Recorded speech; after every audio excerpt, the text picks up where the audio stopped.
창세기 5장 1절에서 5절까지의 말씀입니다. 아담 자손의 계보가 이러하니라. 하나님이 사람을 창조하실 때에 하나님의 형상대로 지으시되 남자와 여자를 창조하셨고 그들이 창조되던 날에 하나님이 그들에게 복을 주시고 그들의 이름을 사람이라 일컬으셨더라. 아담이 130세에 자기 모양 곧 자기 형상과 같은 아들을 낳아 이름을 셋이라 하였고 아담이 셋을 낳은 후 800년을 지내며 자녀를 낳았으며 그가 930세를 향수하고 죽었더라. 우린 이미 창세기 4장에서 우리 인류의 지금의 현실들을 확인하고 있었습니다. 아담이 범죄한 후에 자식을 낳았더니 죄인이 태어났다 하는 것을 보았습니다. 이 5장에서는 이 죄인된 인류가 결국 죽고 만다 하는 것을 유명한 10명의 족장들을 통하여 확인하고 있습니다. 아담부터 노아까지의 족보가 소개되고 있고 이 속에서 그들 모두가 몇 년을 살았든지 간에 결국은 죽었다 하는 사실을 봅니다. 우리가 성경에 특별히 창세기를 얘기합니다만 창세기에서 이 족보를 자주 만나게 되는데 왜 이런 족보를 창세기가 관심을 가지는가 하면 지금 이 첫 인류의 족보를 소개하면서 이 족보의 의미, 가치가 하나님의 우리와의 관계를 강조한다는 면에서 그 의미와 가치가 있습니다. 말하자면 아담 자손의 계보가 이러하니라 라고 아담 자손의 인류의 족보를 나열하려는 막순간에 무엇을 강조하느냐 하면 1절에서 보시는 것 같이 하나님이 사람을 창조하실 때 하나님의 형상대로 지으시고가 거기 강조되어 인류의 이 역사나 인류의 존재나 그 족보의 맨 위에 하나님이 다만 창조주로서가 아니라 자기 형상대로 지은 인류에 대한 어떤 조금 새겨드려야 됩니다만 동질성을 가지고 우리와 밀접한 유대 관계를 가지신 어떤 선조로서 서 있는 모습을 창세기가 강조하고 있는 셈입니다. 다시 말해서 그는 우리의 선조요 아버지시라 하는 모습으로 자꾸 창세기가 이걸 강조합니다. 그래서 3절에 있는 아담이 130세 자기 모양 곧 자기 형상과 같은 아들을 낳습니다. 근데 이 아담이 자기 형상 같은 아들을 낳은 것은 이미 앞에 강조한 1절에 있는 아담이 이미 하나님의 형상대로 지음을 받은 것이라 강조하여 아담의 족보를 소개함으로써 이 인류 전체에 대하여 하나님이 도대체 어떤 위치에 계신가, 어떤 관계에 있는가를 가르치고 싶어 하는 것이죠. 이것은 다만 이 짧은 구절 가지고만 그렇게 억측을 하는 것이 아니라 예를 들면 누가복음 3장에 가시면 신약성경에서 신약성경도 동일한 강조를 하고 있기 때문에 이런 이해가 가능한 것입니다. 신약성경 92페이지에 누가복음 3장 23절 이하에 예수님의 족보가 나옵니다. 마태복음에서는 예수님의 족보가 이렇게 위에서부터 시작했다면 누가복음은 밑에서부터 위로 거슬러 올라갑니다. 23절 예수께서 가르치심을 시작하실 때 30세쯤 되시니라. 사람들이 아는 대로는 요셉의 아들이니 요셉의 이상은 헬리요, 그 이상은 맏다시요, 그 이상은 레위요. 이렇게 족보를 거슬러 올라가서 38절 그 이상은 에노스요, 그 이상은 셋이요, 그 이상은 아담이요, 그 이상은 하나님이시니라. 이 족보에 이렇게 하나님까지 꼭 포함을 시키고 있는 것을 봅니다. 그러니까 말하자면 이런 족보와 함께 창세기에 등장하는 이 족보에서의 부자 관계, 아버지와 다음 세대의 그 아들과의 관계에서 말하자면 이 창세기의 기록의 큰 특징 중에 하나, 강조하는 부분의 하나가 그 아버지가 자기 아들들에 대하여 축복하는 장면이 반복되어 나오고, 그 축복이 말하자면 하나님이 인류에 대하여 부성애적 축복을 하신다는 개념을 표현하고 있는 것으로 그려지고 있단 말입니다. 예를 들면 창세기로 돌아오셔서 9장 26절과 27절을 보시면 노아가 자기 아들들을 축복하는 장면입니다. 9장 26절 또 가로되 셈의 하나님 여호와를 찬송하리로다. 가나안은 셈의 종이 되고 하나님이 야벳을 창대케 하사 셈의 장막에 거하게 하시기를 원하노라 입니다. 그러니까 그 아들들을 축복하는 아버지의 모습을 그리고 있습니다. 이삭에 있어서도 그게 나옵니다. 27장 27절 야곱을 축복하는 장면입니다. 그가 가까이 가서 그에게 입맞추니 아비가 그곳에 향취를 맡고 그에게 축복하여 가로되 내 아들의 향취는 여호와의 복주신 밭의 향취로다. 하나님은 하늘의 이슬과 땅의 기름짐이며 풍성한 곡식과 포도주로 내게 주시기를 원하노라. 계속 아버지가 그 자식에게 축복합니다. 하나 더 볼까요? 48장 15절에 야곱이 요셉을 축복하는 장면입니다. 48장 15절 그가 요셉을 위해 축복하여 가로되 내 조부 아브라함과 아버지 이삭의 섬기던 하나님, 나의 남으로부터 지금까지 나를 기르신 하나님, 나를 모든 환난에서 건지신 사자께서 이 아이에게 복을 주시오며 이들로 내 이름과 내 조부 아브라함과 아버지 이삭의 이름으로 칭하게 하시오며 이들로 세상에서 번식되게 하시기를 원하나이다. 하고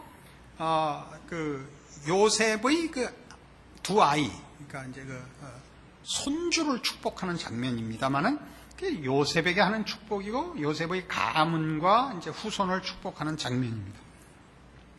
이런 일들은 다 말하자면 아버지가 자식을 축복하는, 이 당시에 이 창세기에 등장하는 이 사람들은 족장입니다. 족장 시대고 그들이 제사장직을 갖고 있습니다.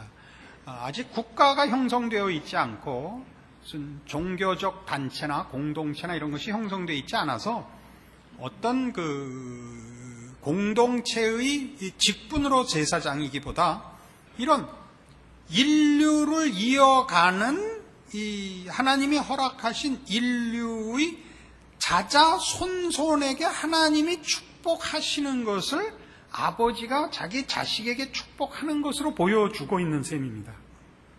이것 갖고 부족하니까 하나님이 직접 이 축복을 허락하시고 그 축복해 하신 그 자손에게 하나님이 직접 나와서 그 아버지가 하나님 앞에 복을 빌어준 세대에게 하나님이 직접 그 복을 확인하는 장면을 보시면 분명해질 겁니다.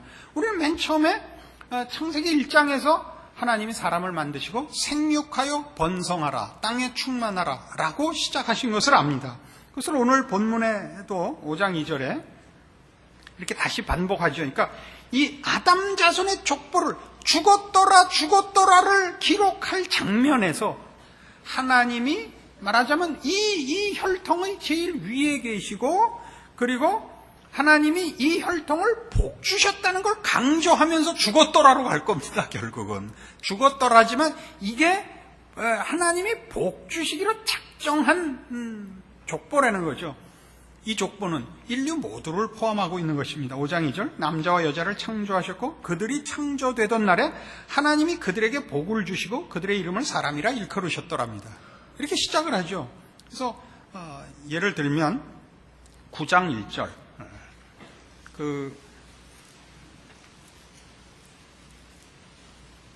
노아에게 이렇게 복을 주십니다. 9장 1절 하나님이 노아와 그 아들들에게 복을 주시며 그들에게 이르시되 생육하고 번성하여 땅에 충만하라.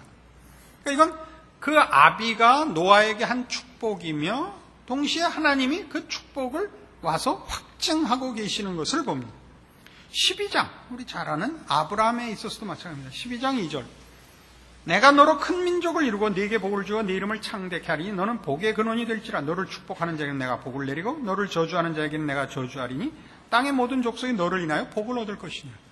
이렇게 말하자면 창세기가 그리는 족보들, 즉 인류에 대하여 하나님이 그 인류를 지으셨을 뿐만 아니라 창조주이실 뿐만 아니라 부성애적 차원의 그러니까 아버지로서 이 인류를 대하시며 관계하시며 복 주시고 계심을 우리가 확인합니다. 즉 창세기의 가장 중요한 목적 중에 하나가 하나님은 축복하시는 사랑의 아버지시라 하는 것을 그려내고 있습니다. 그래서 우리가 이제 말하자면 기독교 신앙, 우리 개인적인 신앙에서나 기독교라는 전체적인 신앙을 정의하거나 이해할 때 가장 중요한 것은 기독교 신앙의 주인이요 주인공은 하나님이십니다. 하나님이 계셔서 기독교 신앙이라는 것이 존재하고 있는 것이죠. 이 하나님이 어떤 분인가가 말하자면 그 개인과 그 당시의 기독교 신앙의 중요한 문제가 되는 것입니다. 여러분이 하나님이 어떤 분이라고 이해하는가, 어떤 분이라고 믿는가, 이것이 가장 중요한 문제고, 그래서 창세기가 이걸 그리고 있는 것이죠. 이 하나님을, 하나님의 권능과 높으심을 그릴 뿐만 아니라 동시에 하나님이 우리의 아버지이신 것, 사랑의 하나님이신 것을 그리고 있습니다. 호세아 4장에 가시면, 호세아가 어디 붙었는지를 알아야 찾죠. 구약성경 1259페이지, 호세아 4장 1절에 하나님이 이스라엘의 신앙의 실패를 이렇게 꾸짖습니다. 이스라엘 자손들아 여호와의 말씀을 들으라. 여호와께서 이 땅 거민과 쟁변하시나니 이 땅에는 진실도 없고 인애도 없고 하나님을 아는 지식도 없다고 꾸중합니다. 이렇게 꾸중하지 않습니다. 말하자면 너희가 거짓말했다, 너희가 살인을 했다, 너희가 더럽게 산다라는 식이 아니라 진실도 없고 인애도 없다. 이퀄 그게 뭐다? 하나님을 아는 지식이 없다. 이렇게 나오는 겁니다. 그러니까 기독교 신앙이라는 것, 하나님이 우리에게 요구하시고 우리에게 책임이며 동시에 특권이 된 것이 뭐냐면 이 하나님을 닮는 것입니다. 이 하나님을 아는 것입니다. 즉 하나님을 아버지로 알고 섬기는 것입니다. 내내 이 이스라엘 역사 내내 그랬고 우리 인류 역사 내내 기독교 신앙에서 가장 중요한 실패, 오해는 무엇 때문에 일어나느냐 하면 기독교 신앙이 하나의 규범이 되고 법이 되고 방법이 되고 하는 것 때문에 그 실패가 일어납니다. 하나님을 아버지로 이해하고 아버지로 믿고 아버지로 사랑하고 아버지의 자녀로서 반응하는 일을 놓치는 것입니다. 우리는 이 문제가 진실도 없고 인애도 없다라는 것이 말하자면 우리 율법으로 표현됐을 때도 너희가 거짓말하지 말라, 살인하지 말라 했지만 그걸 예수님께서 정의하시기를 하나님을 사랑하고 네 이웃을 사랑하라는 말이다 라고 정의하신 신약의 가르침과 연결할 때 이 부분은 분명히 하나님이 우리에게 우리의 신앙이라는 것이 하나님을 아버지로 섬기는, 하나님을 아버지로 사랑하는, 하나님을 아버지로 믿는 신앙을 요구하고 있는 것을 가르치고 있습니다. 그래서 이제 욥기에 가보시면 욥기 42장, 욥기는 또 어디 있나 하면요, 시편 앞에 있습니다. 802페이지 구약성경 욥기 42장. 욥은 여러분 잘 아시는 대로 범죄하지 않고 살았으나 느닷없는 시련을 겪어서 왜 이런 시련을 겪게 됐는가 고민하고 고통스러워했던 인물입니다.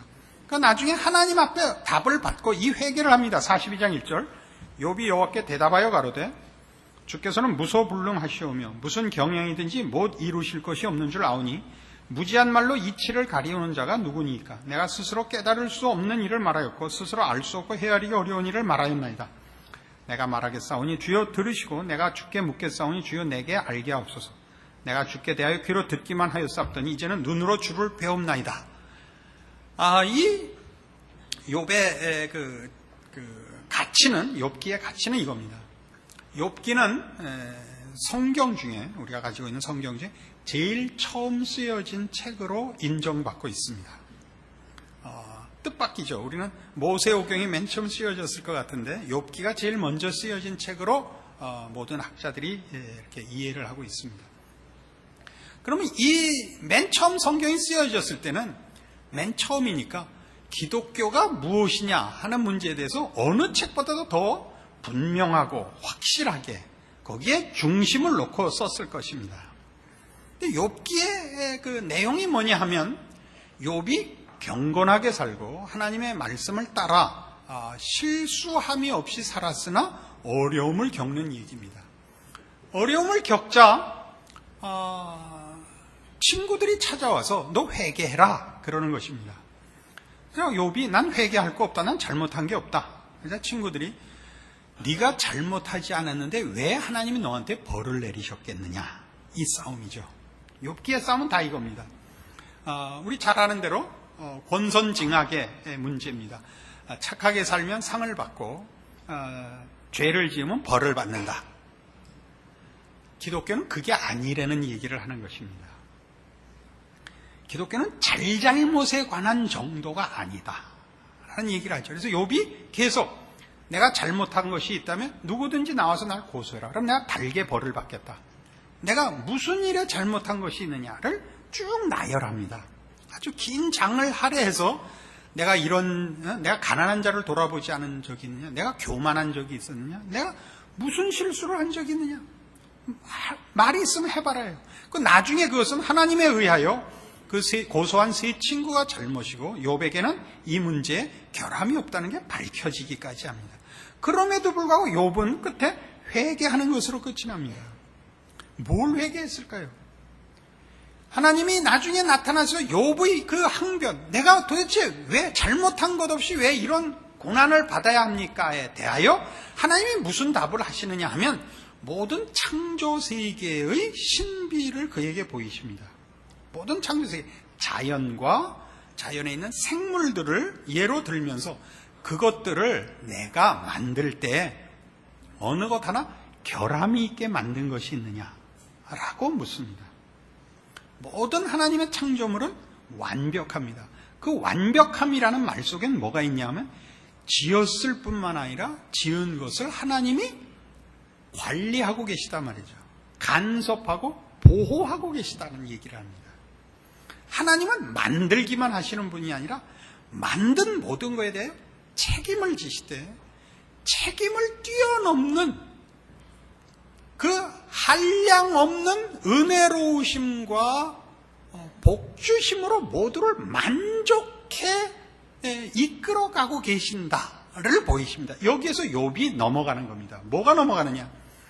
인생에 있어서도 하나님과의 관계가 하나님이 정의의 심판자로 우리가 어떻게 하는가를 지켜보고 상 주고 벌 주고 하는 분이 아니라 우리의 인생을 존재케 하시고 인도하사 우리의 생각과 소원을 상회하는 하나님의 고급한 수준과 내용으로 우리의 인생에 간섭하고 보호하고 인도하여 완성의 길로 인도하시는 분이라는 걸 확인하는 것입니다. 이래도 못 알아들으면 희망이 없는 것입니다. 거기서 하나님은 아버지시고 나는 철없는 애새끼입니다. 이게 내가 주께 대하여 귀로 듣기만 하였사옵더니 이제 눈으로 봅니다 라는 회개를 하는 겁니다. 아멘. 옆구리 찔러서 아멘 받기. 옛날 속담입니다. 이 하나님을 성경이 소개하고 싶은 거죠. 이 문제는 다만 지금 이 욥기에서 이렇게 나온 것으로 그 몇 마디 없는데 이상하게 꿰가지고가 아닙니다. 성경 전체가 증언한다는 것을 또 확실하게 증언할 수 있습니다. 마태복음 6장. 그 유명한 이 말씀입니다. 예수님의 이 말씀. 6장 26절. 왜 저만 재미있고 여러분은 재미가 없을까요? 심각하게 우리 고민을 해봅시다. 왜? 6장 26절. 공중의 새를 보라. 심지도 않고 거두지도 않고 창고에 모아 들이지도 아니하되 너희 천부께서 기르시나니 너희는 이것들보다 귀하지 아니하냐. 이 욥기 전 얘기가, 욥기 42장에 걸친 얘기가 이 6장 26절 한 구절에 다 들어가 버리는 거죠. 응?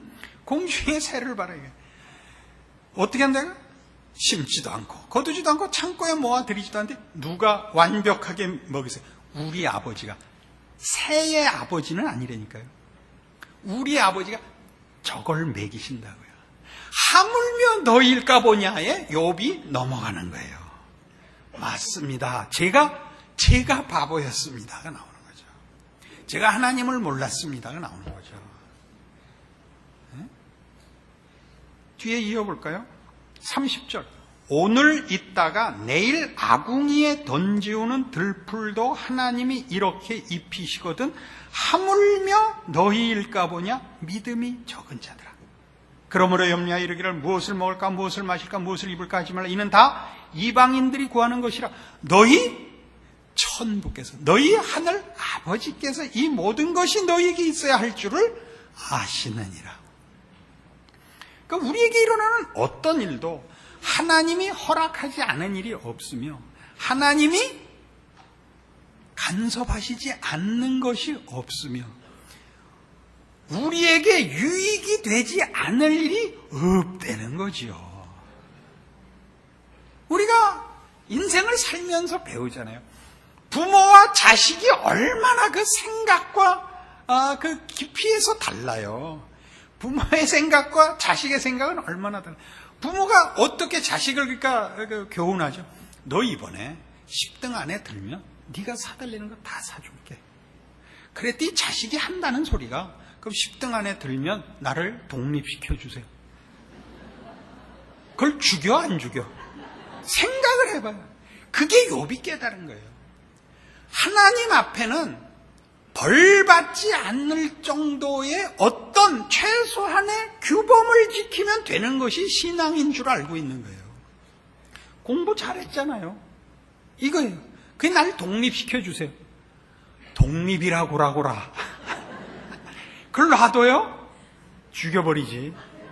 아버지를 떠나서 어떻게 자식이 혼자 어떻게 훌륭해지면 훌륭 관두고 인간이 되냐 말이에요.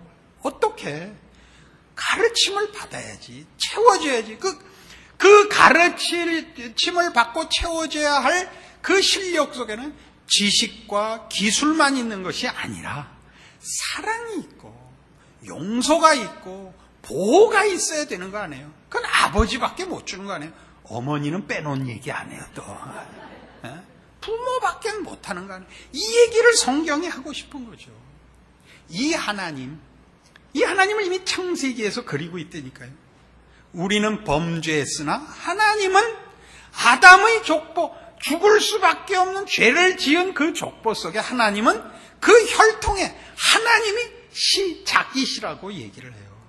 그들에게 복을 주셨고 약속했다고. 그래서 결국 복으로 끝낼 거라고. 그게 우리가 보는 이 창세기의 하나님이요, 그 아들을 보내신 하나님이요, 오늘 우리에게 예수님께서 직접 가르치사 고백해 하시는 뭐라고 하라고요? 하늘에 계신 우리 아버지요 라고 부르라는 거예요. 이 이상 거기에 뭘 덧붙일 게 있느냐 이거죠. 하나님이 우리에게 주셔야 할 것과 약속한 것과 배려하시면 부족한 것이 뭐가 남았냐 말이죠. 그게 뭘 덧붙이면 여러분이 하나님을 과연 믿으며 자신감을 가지시겠습니까? 여기에 뭘 덧붙이면 이 병을 낫게 하시면 이 일을 이루어 주시면 이런 건 얼마나 믿음이 없고 얼마나 철없는 확인입니까? 안 그래요? 뭘 했는데? 하나님이 우리에게 아버지신데, 그 아들을 주셨는데, 그 아들을 못 박았는데, 내 머리털까지 다 세신 바 되셨는데, 세시기만 하고 뽑진 말았으면 좋겠어요. 응?